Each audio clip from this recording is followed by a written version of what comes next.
Now I'm going to talk about Jewish contributors to this whole issue of delegitimation. And I want to start by telling you that although our foreign minister, John Baird, made a wonderful speech at the UN, fully supportive of Israel, I was nevertheless disturbed because of this. In the course of that excellent speech, he said, anyways, as I was saying, what disturbed me about Baird's excellent speech was that in the course of it, he said, "We uphold Israel's right to exist." Well, why should that bother me? It bothered me because I began to ask this question. Do our best friends, and Canada today is Israel's best friend.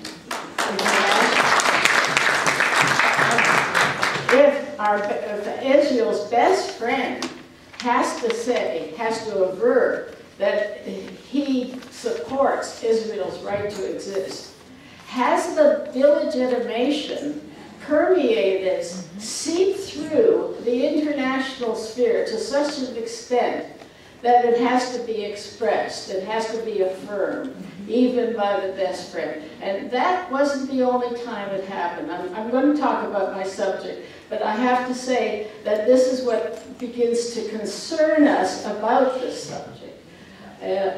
I don't know if any of you see the videos by Pat Connolly.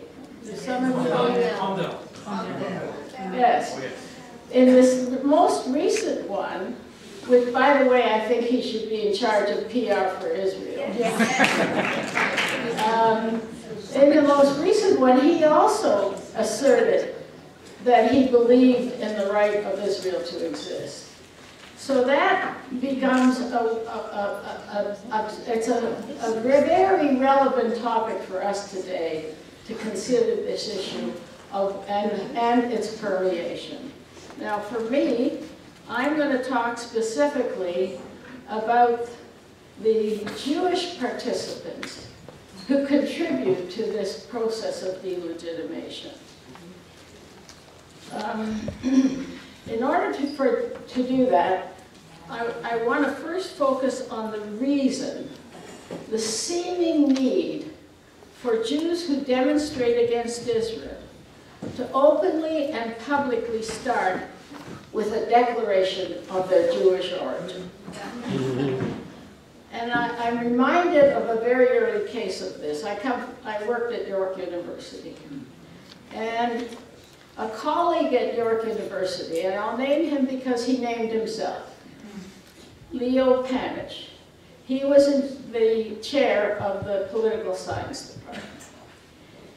And he had never previously, to my knowledge, shown any indication that he was attached to the Jewish community in any way. Suddenly, he announced his Jewishness in conjunction with a statement to the press which was distinctly hostile to Israel. And I wanted at that time to contact him and say, "Leo, when did you become a Jew? I mean, I know you're a Marxist, but I never knew you were a Jew. How come that was a necessary part of this activity?" I didn't do it then, and I'll tell you why in the course of this paper. However, I think that's a very good question. Why do Jewish groups and individuals who want to express opposition to, or even hatred of, Israel, first make sure that in doing so, everyone knows that their odious opinions, I consider them usually odious, comes from Jews? And since we see that this practice happens again and again, then there must be a motivation for it. They must perceive it as having some advantage to tell the world, first of all, that they're Jews, and then go on and tell them how bad Israel is. And I think I know what I think there are two reasons that I've discerned. The first one is that by saying that they're Jews, they assert themselves, they pose themselves as friends of Israel. As friends of Israel, if they were enemies of Israel, you might dismiss what they have to say. But as friends of Israel, they've strengthened their arguments because they seemingly, or should have, the best interests of Israel at heart, because they're Jews. And as Jews, they have the advantage of being able to claim that they've looked at both sides. And therefore, they have a better, wiser, and worthier understanding of the conflict. So that's one, I think, reason for their doing it, but there is another. There's an additional motivation, and to show this second motivation, I want to tell you, and you may know all about it, but I want to tell you about the the International Jewish Anti-Zionist Network. Have you all heard about that? No. Well, it's a network, and it's a big network. At the present time, in 2011, there are 34 affiliates of the International Jewish Anti-Zionist Network. And they count, it is international, and it's mostly in Western countries. In fact, so far I have, other than Argentina, which I think is, I counted a Western country, there's Argentina, these are affiliate groups, there are some individuals, but Argentina, Canada, Germany, Austria, France, United States, South Africa, Australia, United Kingdom. They are all affiliates of a Jewish anti-Zionist network. And this network of Jews against Israel are in agreement that Israel should indeed be destroyed by isolation and by economic destruction. They are, of course, supporters of, you're not surprised, boycott, divestment, and sanctions, BDS. We all know what that is. Against what they call the apartheid and colonialist state of Israel. Also, the network endorses academic and cultural boycotts. They also demand the right of the so-called Palestinian refugees, which we heard about today, to be returned to Israel, which of course is a prescription for the destruction of Israel as a Jewish state, but that is decidedly in the network's positive agenda. And here's where the motivation comes up. Stated in one of their publications is the following, and I quote, "These anti-Zionists themselves, these anti-Zionist Jewish activists and organizations put the blame for the crimes against humanity on Israel in order to prevent blaming all Jews for the actions of Israel." And that's really a very familiar defense historically. It's an old canard. Where Jews damn other Jews. I'm sorry to say, we've seen it lots of times in our history. Where Jews damn other Jews and thereby pose as the good Jews for the Gentile world.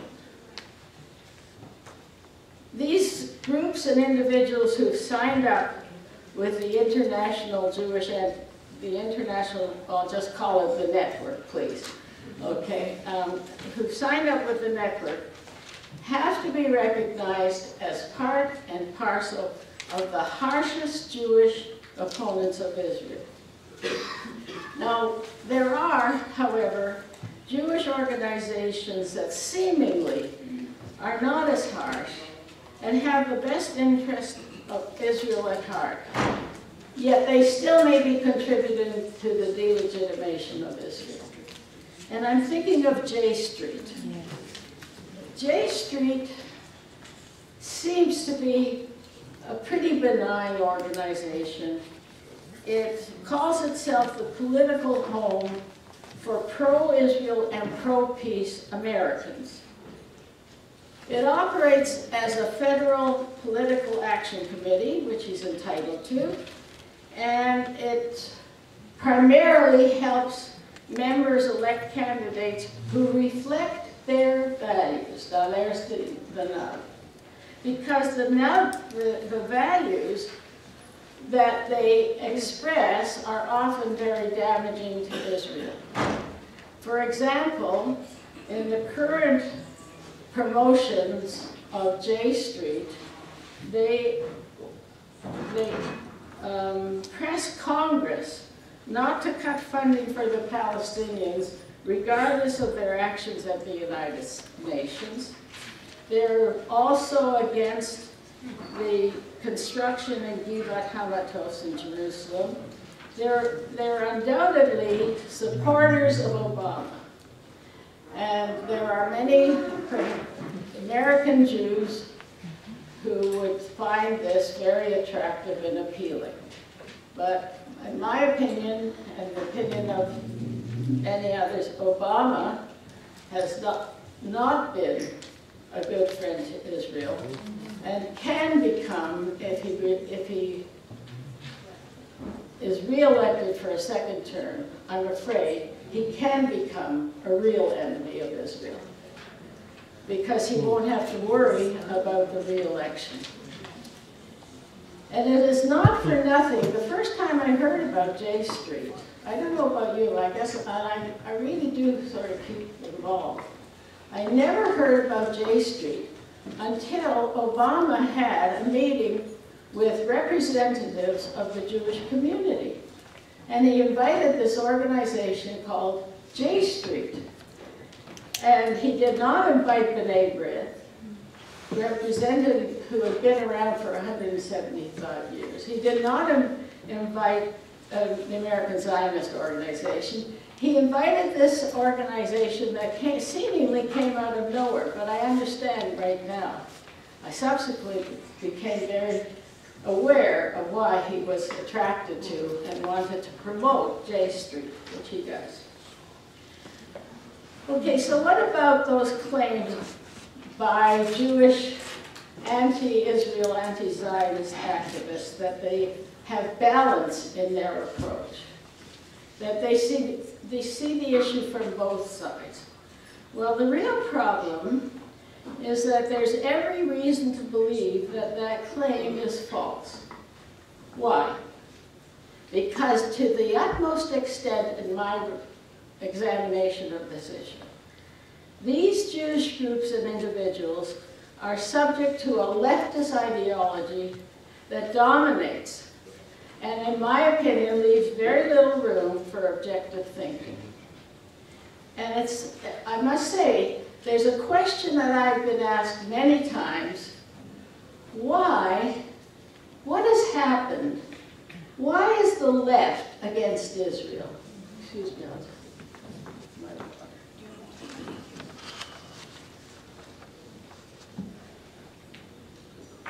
The question often asked: why has the left become such an enemy, a hostility to Israel? And my answer to that is that Jewish leftist ideology carries, leftist ideology carries with it an essential bias that is not only against Israel, but is against Jews. The left has a long record of hostility to Jews, and it goes back to the God of the left. The God of the left is Karl Marx. What, 5 minutes?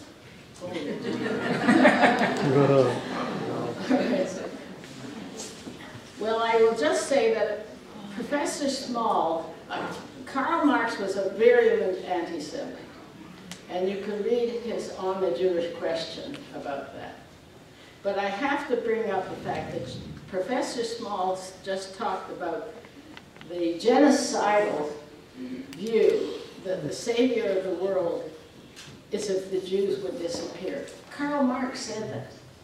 Karl Marx, I'll give you the quote. let the world be rid of the Jews and all will, no, that's me. That's all right, this is Karl Marx. The emancipation of the Jew is the emancipation of mankind from Judaism. I mean, it's very, he's not too far away from Mein Kampf. And people who are Marxists try to persuade themselves that this was all about bourgeois behavior rather than anti-Semitism. But Karl Marx was a virulent anti-Semite.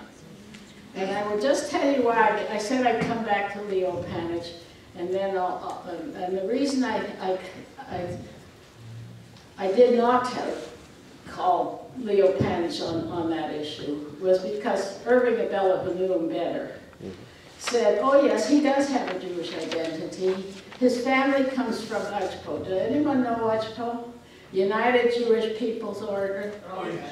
Remember that? Well, that was particularly well known in Canada. That is the branch in Canada of the Jewish branch of the Communist Party.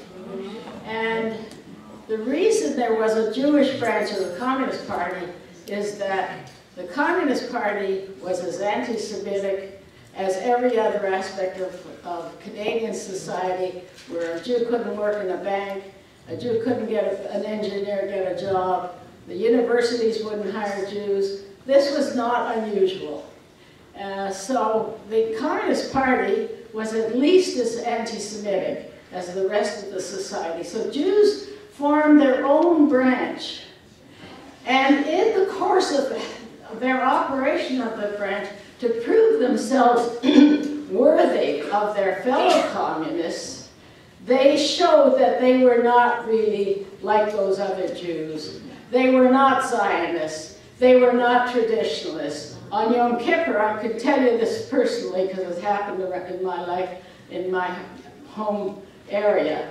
On Yom Kippur, next to our Cheder, they would have a dance and a dinner so that they could show the communists, their fellow communists who rejected them, that they're really not like other Jews. Okay, I haven't got a lot of time, so I'm going to have to skip to a very personal statement about my attitude to Jewish anti-Zionists and anti-Israel.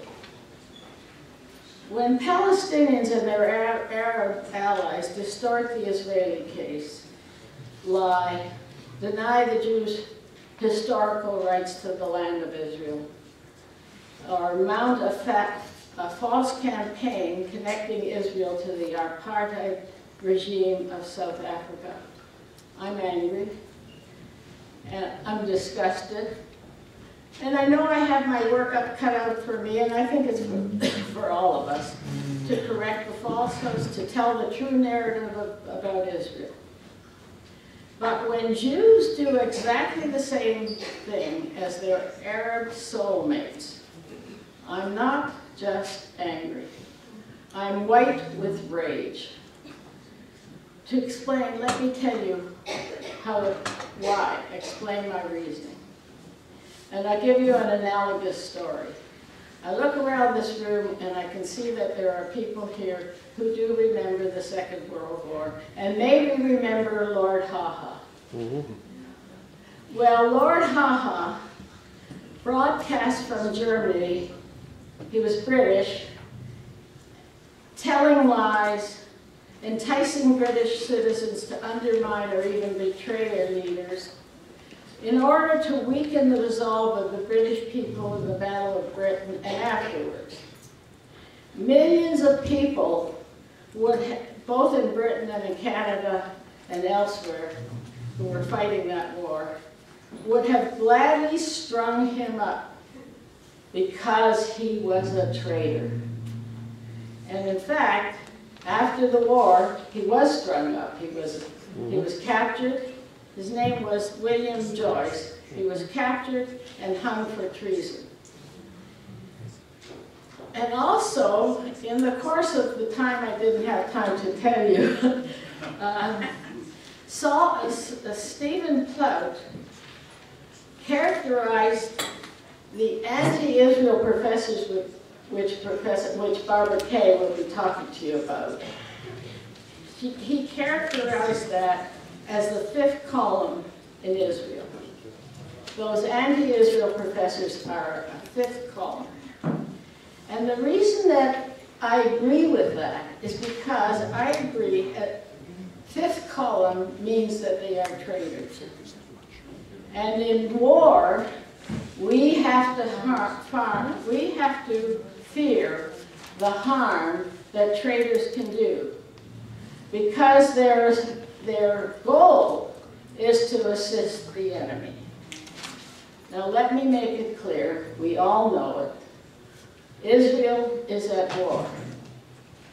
And in my view, and I know there are a lot of American and Canadian Jews who would agree with this, but in my view, if Israel is at war, the Jewish people is at war. Yes.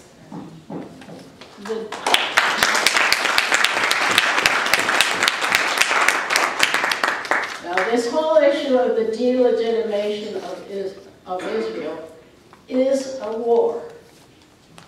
It's designed to destroy Israel.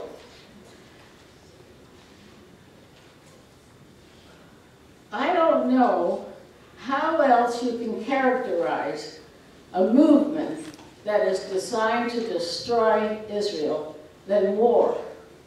So for me, the Jews, in their anti-Zionist, anti-Semitic, often anti-Semitic words and deeds, represent the fifth column of the Jewish people. Hence my white rage. And like any fifth column in war, we must seek to expose them. We have no power, we certainly have no power to stop them, and in our free speech society, we actually don't want the power to do so. But now I can only speak for me, and I think though there will be others here that will agree with me. I feel it a duty to counter them and tell what the true narrative of Israel is, because they're telling the false narrative of Israel.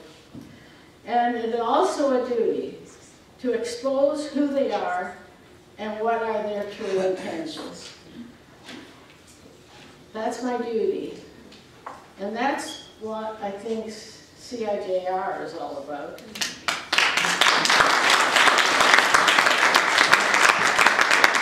And that's why I've been a supporter of Fred and Baruch and their staff and the hard work that they've done, not been given the kind of federation support that they should have been given.